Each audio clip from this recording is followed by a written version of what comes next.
தமிழர் உரிமை மீட்போம், தமிழ்நாடு காப்போம், வாக்களிப்பீர் இரட்டை இலக்கு. அடுத்ததாக தமிழகத்தின் வறண்ட மாவட்டமாக அழைக்கப்படுகிற ராமநாதபுரம் தொகுதியில் திமுக கூட்டணி சார்பில் இந்திய யூனியன் முஸ்லீம் லீக்கை சேர்ந்த நவாஸ்கனி போட்டியிடுகிறார் மீண்டும். அடுத்ததாக பாரதிய ஜனதா கட்சியின் சார்பில் அந்த கூட்டணியின் சார்பில் முன்னாள் முதலமைச்சர் OPS அவர்கள் சுயேட்சை சின்னத்தில் போட்டியிடுகிறார்.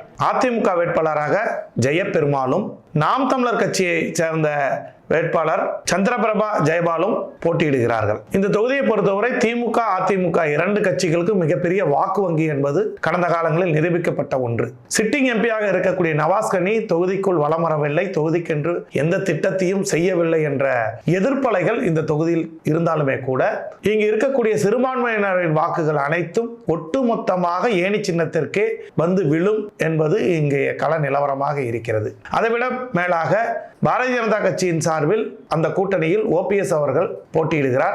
OPS மற்றும் அதிமுக நாம் தமிழர் மூவருமே முக்குளத்தோர் சமுதாயத்தை சேர்ந்த வேட்பாளரை அறிவித்திருப்பதனால் அந்த சமுதாய வாக்குகளை பிரிப்பதில் தான் மூவருக்குமான பொறுப்பு இருக்கிறது. அதிலும் OPS நிலை படு மோசமாக இருக்கிறது. ஒரு முன்னாள் முதலமைச்சர், தமிழகத்தின் பிரதான கட்சியாக இருந்த அதிமுகவின் துணை ஒருங்கிணைப்பாளராக இருந்தவர் இப்பொழுது திக்கு தெரியாமல் திசை தெரியாமல் ஒரு தொகுதியில் தன் மகனை நிறுத்தியாவது பிரச்சாரம் செய்து கொண்டிருந்திருக்கலாம். அதை விடுத்து தானே நிற்பதாக அறிவித்து சுயேட்சை சின்னத்தில் எந்த சின்னமே என்று தெரியாத அளவிற்கு இன்னும் சின்னம் உறுதியாகாத நிலையில் களத்தில் கேள்விக்குறியான நிலையில் போட்டியிடுவது அவரது அரசியல் வாழ்வுக்கு அஸ்தமனமான தேர்தல் இது என்பதை அங்கு மீண்டும் கூறுகிறார்கள். தொகுதிக்கு சம்பந்தமே இல்லாமல் இந்த தொகுதியில் வந்து போட்டியிடுவதும் OPSக்கு ஒரு மோசமான சூழ்நிலையை உருவாக்கி இருக்கிறது. இந்த தொகுதியில் இருக்கக்கூடிய இரட்டை இலையின் வாக்கு வங்கி என்பது அதிமுக வேட்பாளருக்கு சாதகமாக இருக்கிறது.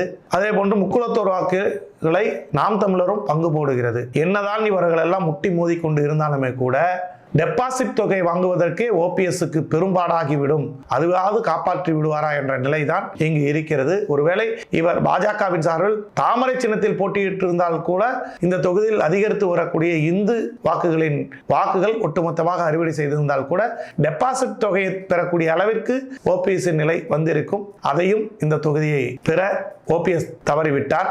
இந்த தொகுதியில் சிட்டிங் எம்பியான நவாஸ்கனி ஏணி சின்னத்தில் திமுக அமைச்சர் ராஜகண்ணப்பின் தயவில் ஏறுமுகமாக ஏணியில் ஏறிய வண்ணமே இருக்கிறார். தொகுதியில் வேட்பாளர் அறிவிக்கப்பட்டது முதல் கட்ட வரை இதுதான் இறுதி கட்ட வரை நிலைக்கும் என்பதுதான் ராமநாதபுரம் தொகுதியின் முதல் கட்ட நிலவரத்திலேயே நமக்கு தெரிகிறது இங்கு என்ன நடக்கப் போகிறது என்பது.